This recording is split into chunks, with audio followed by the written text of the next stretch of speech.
다 함께 사도신경하심으로 우리의 신앙을 하나님 앞에 고백합니다. 나는 전능하신 아버지 하나님, 천지의 창조주를 믿습니다. 나는 그의 유일하신 아들 우리 주 예수 그리스도를 믿습니다. 그는 성령으로 잉태되어 동정녀 마리아에게서 나시고 본디오 빌라도에게 고난을 받아 십자가에 못 박혀 죽으시고 장사된 지 사흘 만에 죽은 자 가운데서 다시 살아나셨으며 하늘에 오르시어 전능하신 아버지 하나님 우편에 앉아 계시다가 거기로부터 살아있는 자와 죽은 자를 심판하러 오십니다. 나는 성령을 믿으며 거룩한 공교회와 성도의 교제와 죄를 용서받는 것과 몸의 부활과 영생을 믿습니다. 아멘. 찬송가 432장입니다. 찬송가 432장입니다.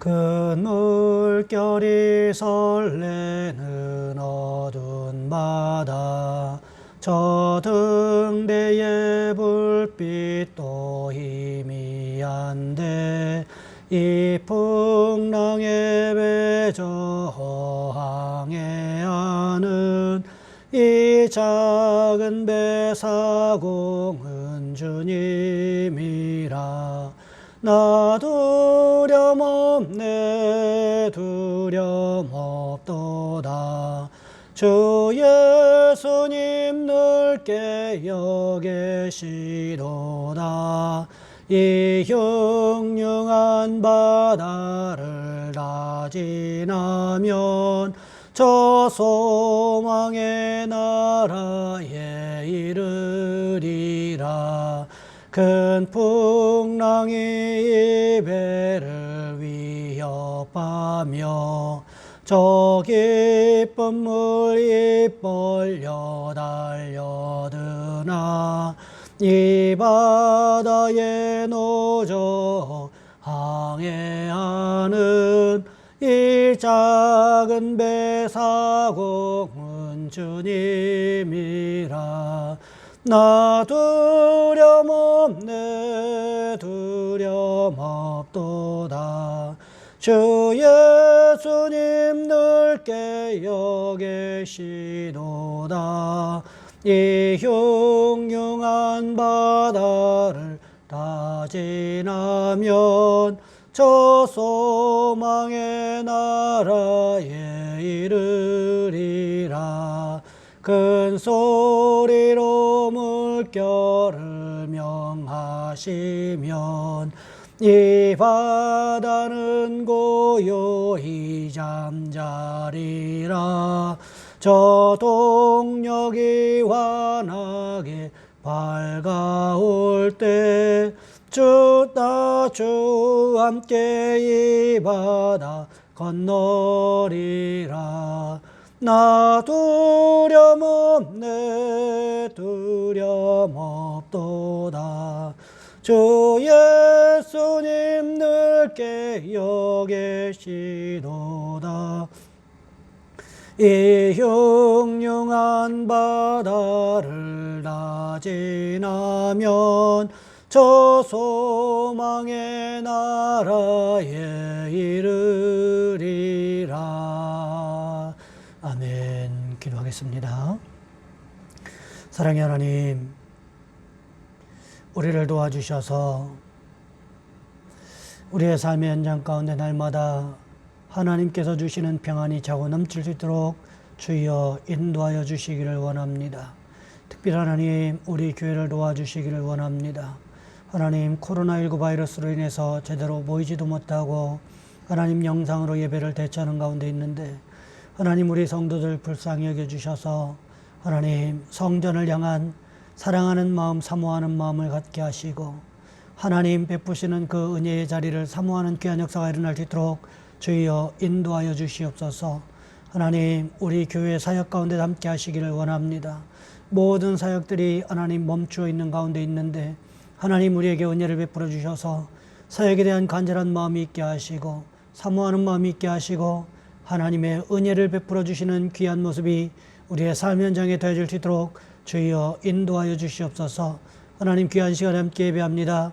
예배하는 성도들의 머리마다 안수하시고 가장 필요한 것으로 채우시는 귀한 은혜가 함께할 수 있도록 주님 인도하여 주시옵소서. 우리 주 예수 그리스도의 이름으로 감사하며 기도하옵나이다. 아멘. 오늘 말씀 사도행전 5장에서 보겠습니다. 사도행전 5장 12절로 16절까지 말씀입니다. 제가 가진 성경은 신약 성경 194쪽에 있습니다. 사도행전 5장 12절로 16절까지 말씀입니다. 제가 봉독해 드립니다. 사도들의 손을 통하여 민간의 표적과 기사가 많이 일어나매 믿는 사람이 다 마음을 같이하여 솔로몬 행각에 모이고 그 나머지는 감히 그들과 상종하는 사람이 없으나 백성이 칭송하더라. 믿고 주께로 나오는 자가 더 많으니 남녀의 큰 무리더라. 심지어 병든 사람을 메고 거리에 나가 침대와 요 위에 누이고 베드로가 지날 때에 혹 그의 그림자라도 누구에게 덮일까 바라고 예루살렘 부근의 수많은 사람들도 모여 병든 사람과 더러운 귀신에게 괴로움받는 사람을 데리고 와서 다 나음을 얻으니라. 아멘.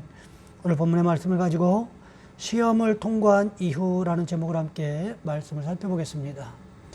복음성가 가운데 은혜로다라는 복음성가가 있습니다.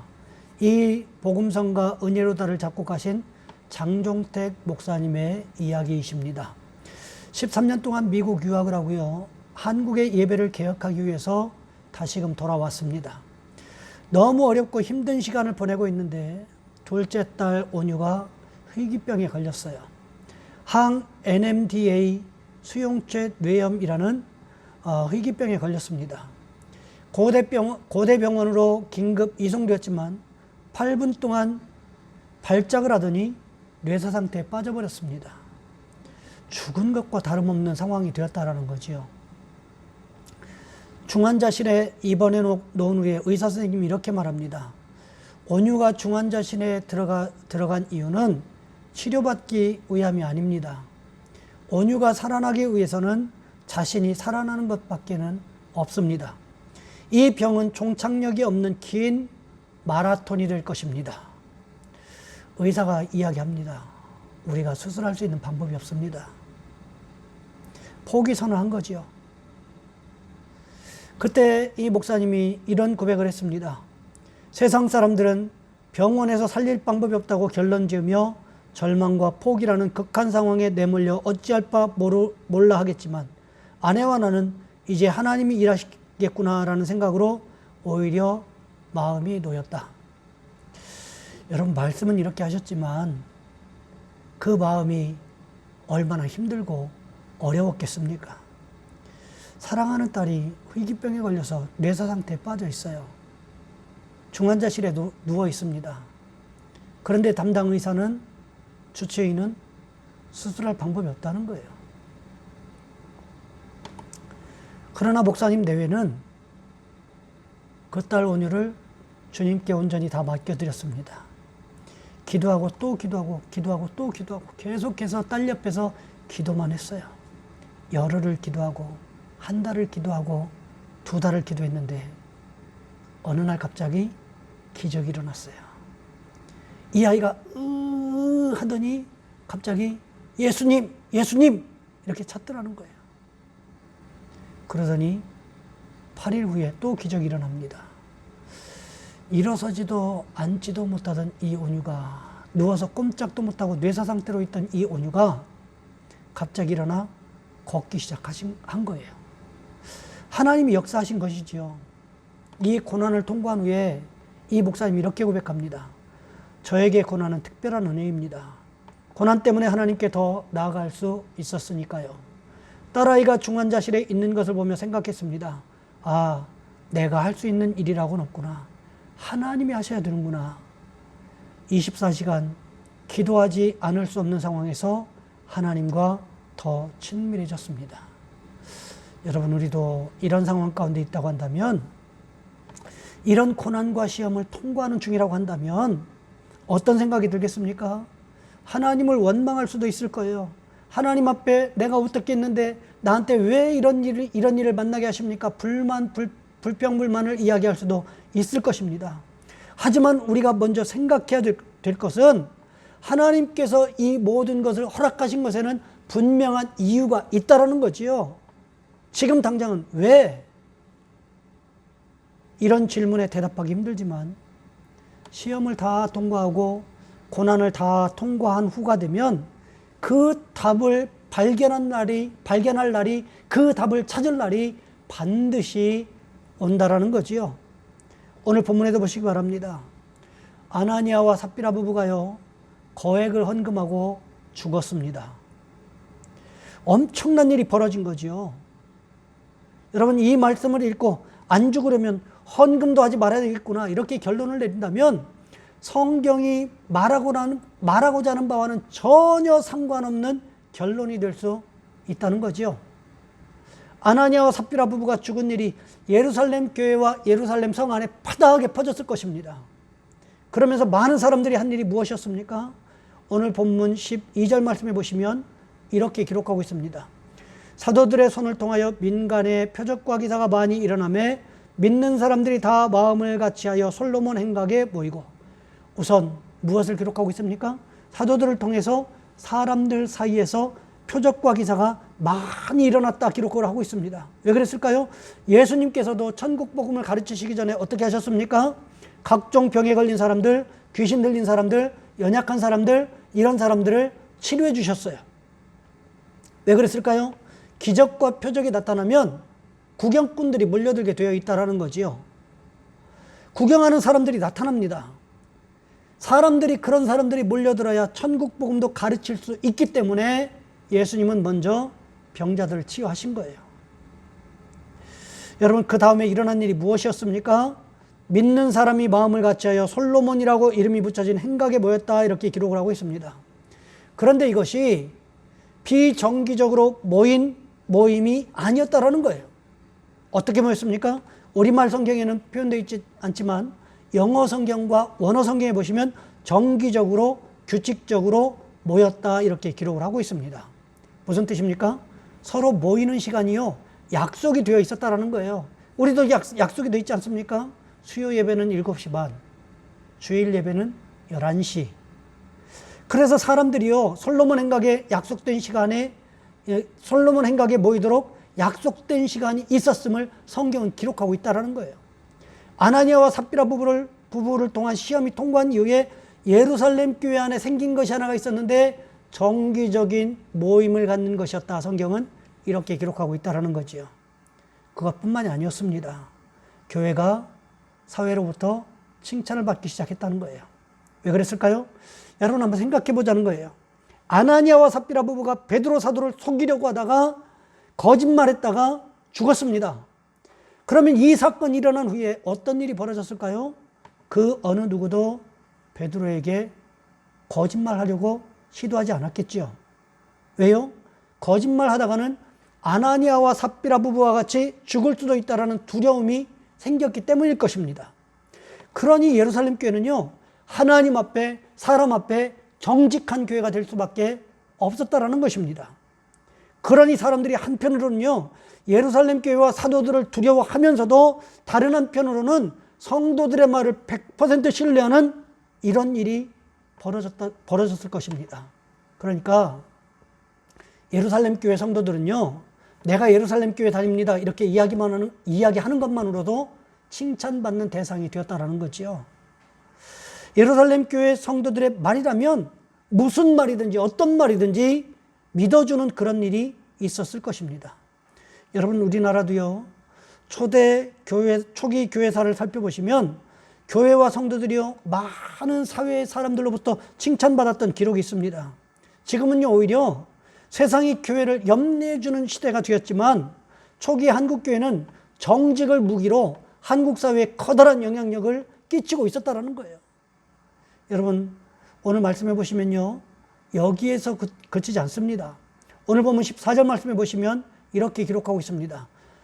믿고 주께로 나오는 자가 더 많으니 남녀의 큰 무리더라.